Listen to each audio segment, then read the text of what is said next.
Hello and welcome to the Wise Woman's Journey. Today my guest is Christy Strauch. Christy is a professional coach who's worked with hundreds of business owners, solo entrepreneurs and artists to help them to shape their education, experience, purpose and passion, and even their mistakes into profitable, sustainable and transformational businesses. She's the author of 3 books available on Amazon: Your Marketing Personality, Marketing Your Like is Marketing That Sells, Passion, Plan and Profit, 12 Simple Steps to Convert Your Passion into a Solid Business, and Authentic Marketing for Introverts. She's finishing a 4th, Artists Don't Starve, which will be out shortly in the second quarter of 2021. Christy holds an MBA from UCLA. Welcome, Christy. Hi, Kathy. Well, I'm so interested to talk to you. We're going to be talking about creativity and the implications for that as people get older, because as we've spoken before, many people find that they've got a bit more time to develop their creativity as they get older, or they want to return to a hobby or a passion, or even consider how they can turn a creative interest into a second career or later life business. So I'd love to hear some of your expertise on that, from because I know you help artists, but you also help more broadly than that, people who have a creative bent, if you like, and want to turn that into a profitable business. It's so interesting when we get older. This is happening to me too, that all of a sudden, especially if you don't have any financial pressure on yourself, or you're not so much, and you're not raising kids anymore, and you don't necessarily have to please a boss, or you can see the light at the end of the tunnel, and that stuff is going away.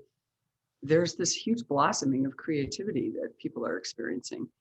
And I have worked with people. Some people just want to keep it as a hobby. You just want to do this thing, whatever it is, and you don't want you don't have to worry about selling anything.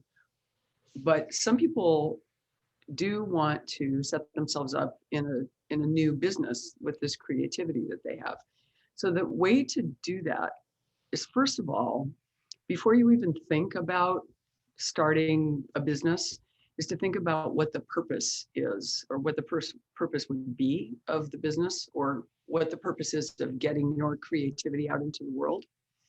And there's a way to spend some time with that question, because a lot of times people can just answer that question right off the top of my head, or off the top of their heads, like, well, I want to start this business because I want to sell my creativity, or I want to experiment with this or that or the other thing. But the question underneath to ask yourself is, what impact you want your creativity to have in the world? And that will help you. That helps lead to the purpose. And once you know what the purpose is, it's easier to keep going on getting the business up and going, because starting a business is actually scary.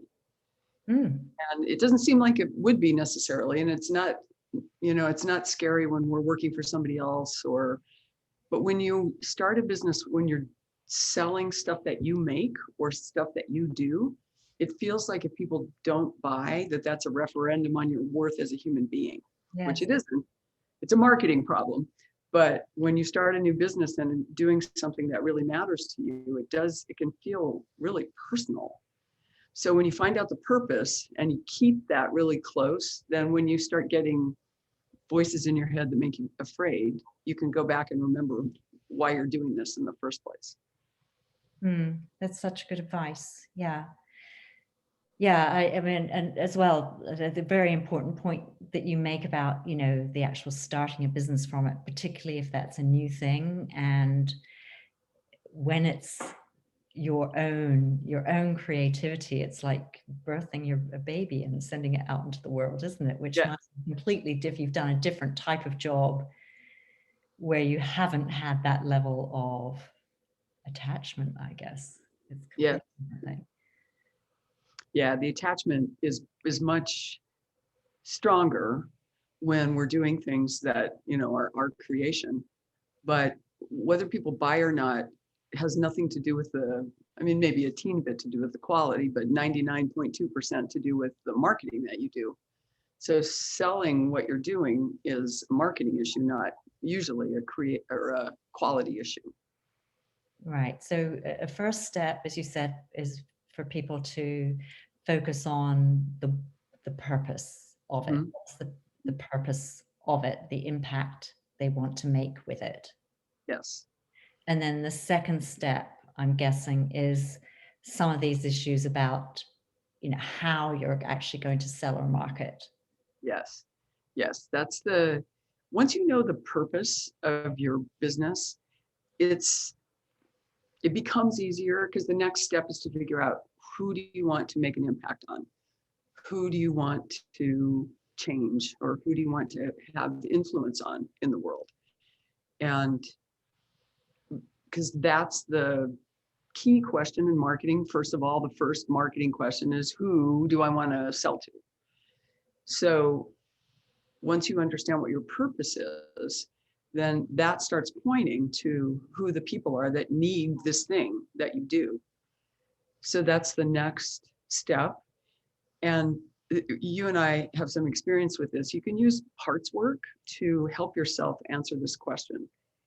You can actually, not to sound too crazy and woo-woo, and by the way, Carl Jung was the psychiatrist who started discussing parts work, so it's not like totally out of left field. But you can actually talk. For our audience, tell them what parts work is. Yes. So parts work is, if you've ever said to yourself, one part of me wants to go to the gym, but the other part wants to sit on the couch and watch TV, then you understand that you have two parts inside yourself that actually have conflicting ideas about what to do. And once you start noticing that there are different voices in our heads with different ideas or desires, that is Carl Jung's idea of us having parts of ourselves. And you can actually have conversations with these parts. You can take this one step further and have a conversation. I do this actually quite a bit with my business. You can have a conversation either with the purpose or the business itself, and ask it, or ask yourself, who do I want to make an impact on? Who do I like working with the most? Who needs me?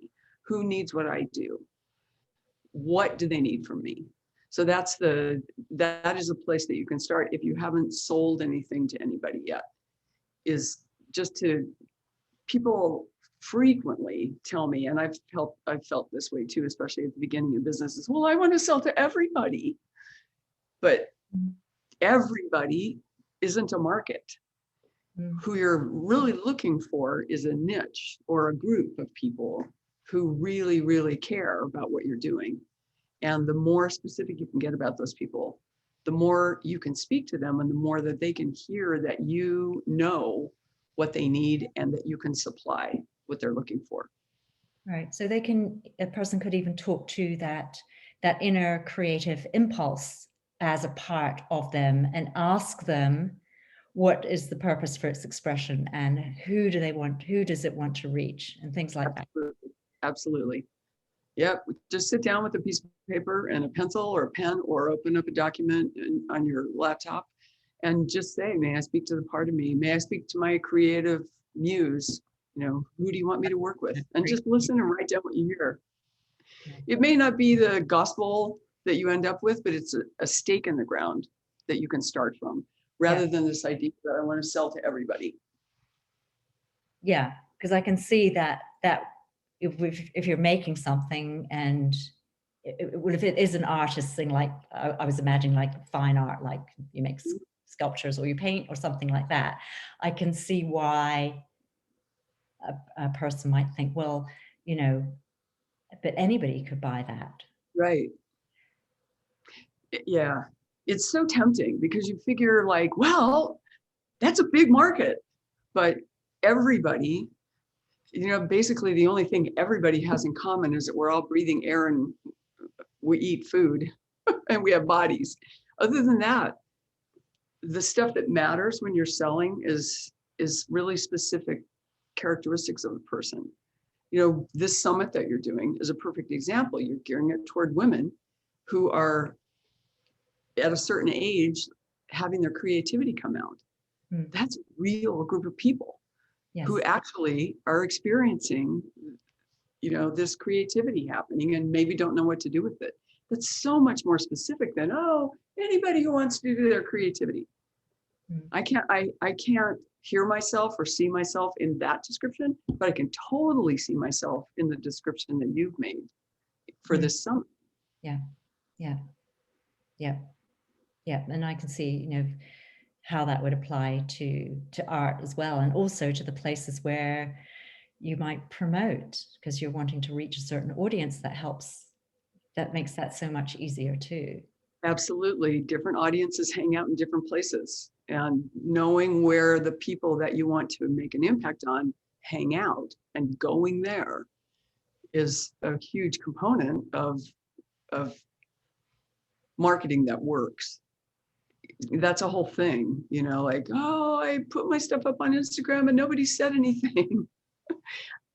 Are your people actually on Instagram? I mean, maybe, but if they're not, you can talk on Instagram all day long and nothing's going to happen. Yeah, that's so true.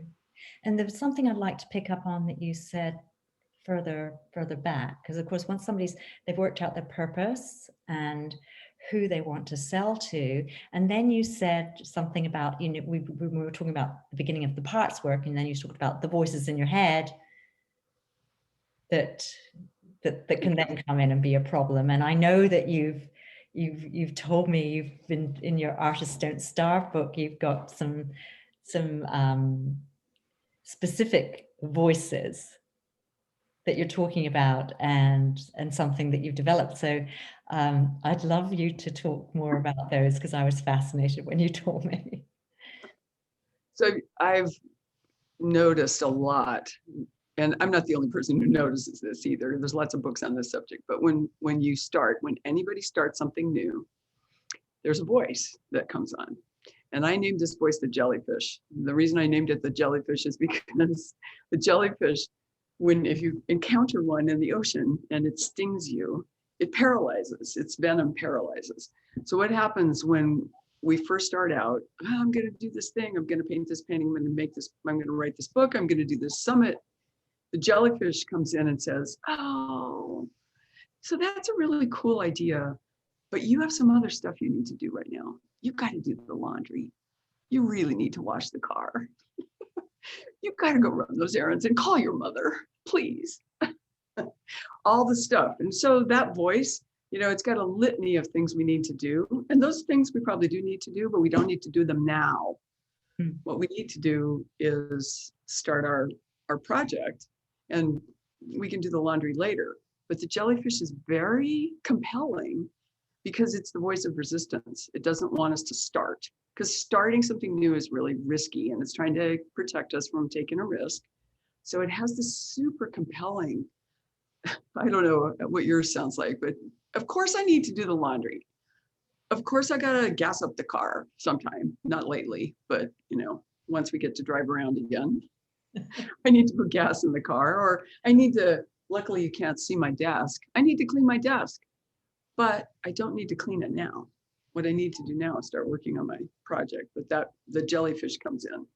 So once I sort of talk to the jellyfish and say, yes, I know I need to clean my desk, just not right this minute, and I start my project, the next voice that comes in is the one I named, and lots of people call it this, the judge, which is the inner critic, which is, wow, okay, you did that, you're doing that project, but it's not that good.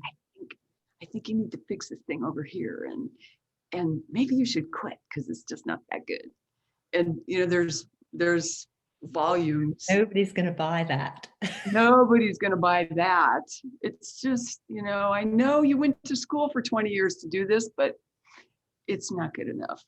It's so the inner critic, the judge, is also trying to keep us safe. I have not had good luck at screaming at the judge, because its underlying purpose is safety. That's why I call it the safety squad. It's one of the members of the safety squad. It's trying to keep me from getting criticized, because we remember as kids, especially the more little weirdo you were as a child, as a creative person, people were really happy to tell you what you were doing was wrong. And as a child, that's very wounding. And our brains remember that. And that's where the inner critic comes from. It's trying to keep me safe from getting a whole bunch of criticism. And so it tells me not to put stuff out so that I don't get that criticism from other people. And then the third voice in the safety squad is what I named the jailer. And that's the voice that comes on and says, okay, well, you finished this thing, but I don't think you want to show anybody. You know, it's the part that keeps me locked up. It's the fear of visibility. And it's still trying to protect me from the same stuff. You know, I've had lots and lots of people, especially fine artists, say, well, this is a thing. I put my thing out on Instagram and said, please direct message me if you want to buy this, and no one does. And I'm crushed. And like I said, that's a marketing problem. But the jailer doesn't want me to be visible, because once you're visible, you're either susceptible to criticism from other people or silence, which is worse sometimes. So the freebie that I'm going to offer for your summit is a little handout or a worksheet, I would say, about how to talk to those 3 members of your safety squad to get them on your side. Because yelling at them doesn't work. I don't know if you've tried this. I've yelled at my inner judge 1,000 times to make it go away, and it just makes it bigger. Yeah. Or I've tried to have affirmations. But this worksheet will help you get the safety squad on your side and understand that we're all in here for safety, but there's different ways to be safe. Yeah. And not doing your art is not safe. That's so true, because you're not honoring you're not honoring a part of yourself if you're not doing art. And I'd say, the thing that's been so helpful to me about parts work is it's a way to honor these parts, because my tendency might be, if those voices come into my head, nope, let's keep those out the way. But of course, if you keep doing that and don't give them attention, you don't find the underlying wisdom, because they all have underlying wisdom. Once you get under that first critical voice and you talk to the part underneath, some good stuff comes out, in my experience from having these conversations. It's actually worth, if setting aside a half an hour or whatever to say, okay, I'm gonna be brave, because I think it sometimes takes courage to listen to a voice that you've been pushing away for years. I'm going to be brave, and I'm going to have a conversation with this voice, and let's see what comes out. Exactly. Yeah. I've done, and you have too, I know, we've done many workshops and many webinars and read many books on how the 5 ways to overcome resistance, or the 5 ways to kill your inner critic. And peace talks is what actually works. Mm-hmm. And I can even I can sort of feel the energy of saying peace talks right now. Because I have my very loud inner critic and a very, very active jellyfish and a very active jailer. But all they want to do is for me to listen to them, because they do have wisdom. And by the way, as we know from the classes that we've taken together, we're the boss. We get to take their wisdom, but we decide how to implement it. Yeah.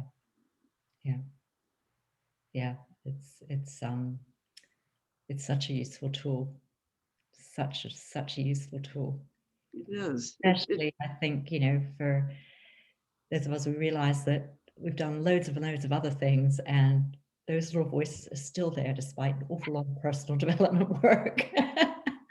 Yes, they don't go away. It's actually really helpful. Yeah. Well, they're so committed to helping us. It's that awful joke that I had to kill you to save you. It's sort of, they've taken a blood vow to keep us from getting criticized and help us avoid the pain of that. And if that means, and if I'm not talking to them and interacting with them, that means they'll block me from writing, which isn't good for any of us. Mm.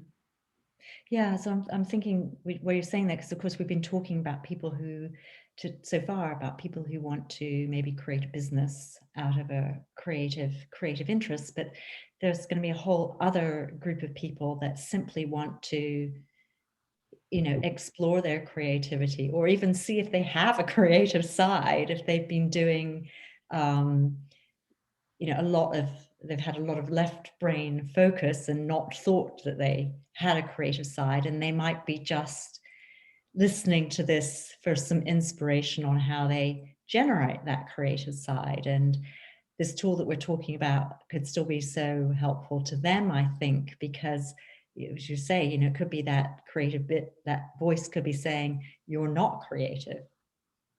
You have no right to spend time, experimenting with writing or drawing or craft work or whatever, or music, whatever type of creative activity it is that they would like to do, or are thinking, I wish I had the talent, but actually they haven't, maybe through lack of training, they haven't even discovered whether they have it or not. Right. Yeah. And the safety squad totally gets right involved in that. Because if you've had a left brain job your whole life, there's a major inner critic in there that's going to tell you that that's the only thing you can do, because launching into creativity at this advanced age is a risk. Accountants, this isn't a good example necessarily, but George W. Bush, the president, the former president of the United States, spends his whole day painting these days. Oh, really? Yeah. Talk about a risk. And, whether you like him or not like him, that is such a major shift. And that took a lot of courage. That's so interesting. Mm-hmm. Has he written about that? Has he written a book? There's a book. He's published a book of his paintings. He's done portraits, I think. Wow. Yeah. Yeah. It's really gutsy. Yeah. There's some inspiration. Yeah. Yeah.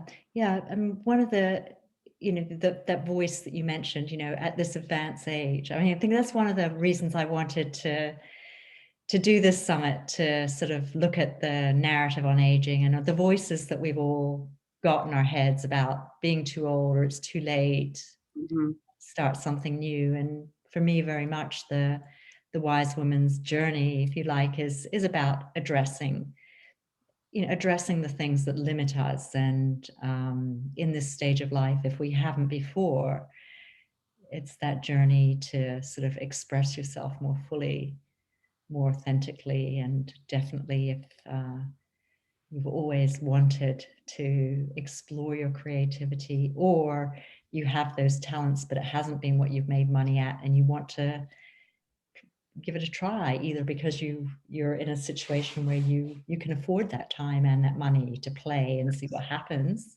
Yes. Yes, it's that's the huge gift of aging, is I'm not completely cured of this, but I care much less these days what other people think, because time is limited.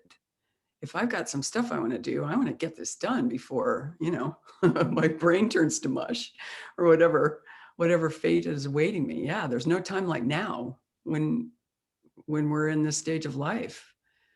This is the perfect time. There's the awareness that, that I didn't have when I was a kid, or even in my 40s or 50s, that time is short. And this is the time to start being creative. Yeah. I think that is one of the benefits of aging, particularly if you're at the point in life where you've had the older generation, like your parents and other older relatives, have passed away. And I mean, in my family, I'm now the oldest living member in my family, because the whole of the upper generation has passed away. And that to me has been a real, wait a minute, I'm at the top of the tree, as you say, time is getting short. So I'm not going to be wasting my time on things I don't want to be doing anymore. Things that aren't bringing me alive, or things that I feel aren't in line with what I want to be contributing. Exactly. Yeah. And so, Christy, I know, for people who are listening to this, and hopefully, listening to those tips and thinking there are some good ideas there, and maybe that will help spur them into action. But there's a lot more that you can offer in terms of if somebody would like some support, because well, you and I both know, I mean, we met through a coaching group. We know how important it is to get support, particularly if you're planning to start up a new business and you haven't been in that type of business before. Having a business coach on your side can be pretty invaluable, and you have a specialism in working with people on creative ventures. So maybe you'd like to tell the audience how they can get in touch with you and how you could actually help them. I never do anything without a coach myself. So it's so important. And, it doesn't obviously have to be me necessarily, but what I love doing with people is taking, and you read this in my bio, but I love taking the whole person, your experience, your training, your passion, your purpose, and all the mistakes you've made, and mold that into a successful, profitable, and potentially transformational business. People have, when they get to our age, we have such a variety of experience and training, and also the mistakes.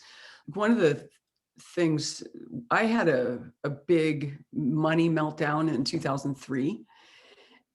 And what I learned from that has been so helpful in helping other people with their money issues and their money blocks. So one of the things that's really fun to do is take a look at people's quote unquote mistakes, or their wounds, and seeing what they've learned there that can be so helpful to other people, and that can be part of a business. So I love helping people take a look at their whole selves and making what they know and what they do and what they've learned and what they've experienced into a business. That's my favorite thing. Mm. So that is definitely a way I can help. Mm. Yeah. Yeah. The mistakes is an important It is. because, as you say, once you get to a certain point in life, this for sure you've made a number. Yeah. And if you're lucky, like us, you've learned from your mistakes. And what I learned from my money crash, meltdown, disaster has been very helpful for other people.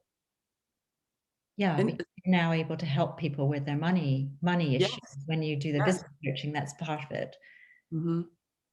Yeah, that's totally part of it. Money itself, pricing and how many things to sell and all that stuff. The safety squad goes crazy over that kind of thing. You can't sell that. Nobody's going to buy it.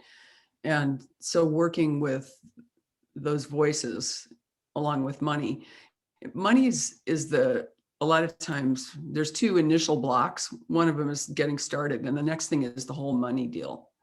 I can't sell this. Nobody's going to buy it. Or, money's going to corrupt my creativity. So I can just make things, but I can't sell it.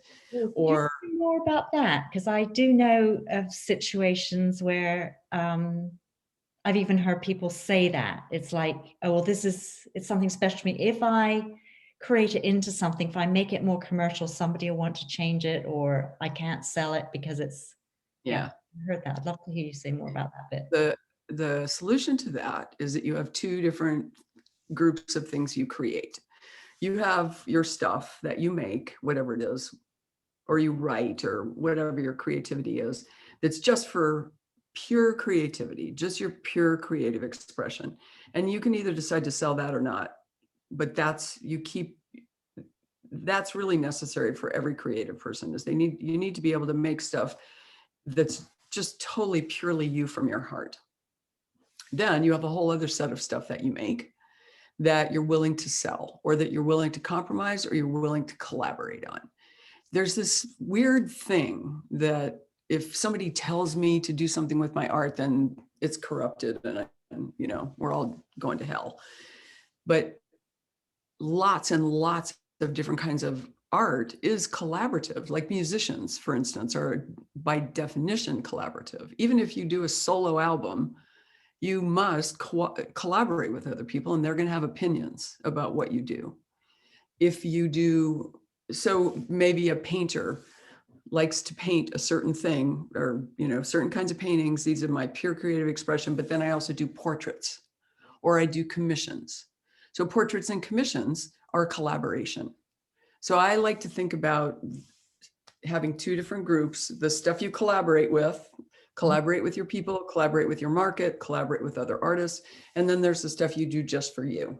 Mm-hmm. So that there's not this decision of, oh my God, I'm so corrupted now. It's not that. It's just two separate types of work. That's such good advice. Thank you. And when I brought up that topic, I interrupted your flow, I think, of saying something else. I don't know if you can pick back up on that, or that's been included now in your answer. I think included, just that, well, the two, I think what I was talking about are the two big blocks that come up. The one is getting started, but the other one is the whole thing about money. And there's all this angst. The people that I like to work with to help them form their businesses, a lot of them are doing things that no one else has done before in the way that they are doing it. And so you can't go onto Google and look up the price list for the thing that you're doing because no one else is exactly doing it the way you're doing it. So there's a lot of angst around pricing and, how much should this cost and what's it worth to people? Pricing is difficult, but it is not impossible. And that's I wrote a whole chapter in the book, Artists Don't Starve, about different ways to approach pricing. So the safety squad will come on and say, oh my God, pricing is so hard, you can't do it. So only the first part of that sentence is correct. Pricing is hard, but you can do it. And that's a place sometimes where people can get stuck. And then the whole selling, that's a whole other conversation from the safety squad. Oh my God, selling equals used cars, or selling equals lying. Or one time, I used to be in the computer business. I had a computer company, and the engineers, one of them equated selling with prostitution, which was really inconvenient because if we didn't sell anything, then he didn't get paid. But people have this idea about selling that I'm going to lie to you about the thing and jam it down your throat, and that's the only way anybody's ever going to buy anything. And that's so not true. Selling and buying, it's a relationship. It's not a fib if you do it the right way. Yeah, so lots of good support available from you for people to address all these aspects of moving their creativity into a form that answers a need in the world, or a desire, a want for other people to have the beauty of their creativity in their lives. Yes. So, and maybe we end with this. You and I both took the same coaching, but I believe this is true. And the coach that we took that from said that if there's something that we are being called to make or do for other people, that there's somebody on the other end of the rope pulling who wants it. I really love that image. It doesn't mean you can just go out and stand in your front yard and wait for them to show up. You actually have to get a presence on the web. You got to do some stuff. Yeah. But those people are there pulling. Yeah, because the universe is making sure those that could supply their needs, there's also those that have a need or a desire for it. Yeah. Yeah. And I like to think about that because I think it's really true. I don't think those desires to make or help people in a certain way, I don't think we just make those up in a vacuum. Yeah. And that point of view, I think, is so helpful to address all these voices in the head that we've been talking about that can be so pesky, that tell us that, nobody will want what we have, or that we're not good enough, or, all the other voices that you mentioned. Yeah. Okay, so your free gift is, it will be on the link below this video, and I imagine then that signs people up to your list, and then they will know when your book is published, you'll be letting them, that's how they can find out they're on your list. So yeah. That's all true. That sounds wonderful. So thank you very much, Christy. I've enjoyed that conversation.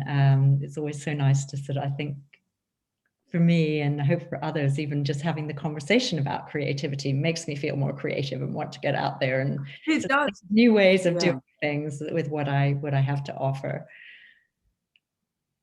So thank you. absolutely. Yeah. What you're doing is important. Thank you. Thank you. Okay, thanks.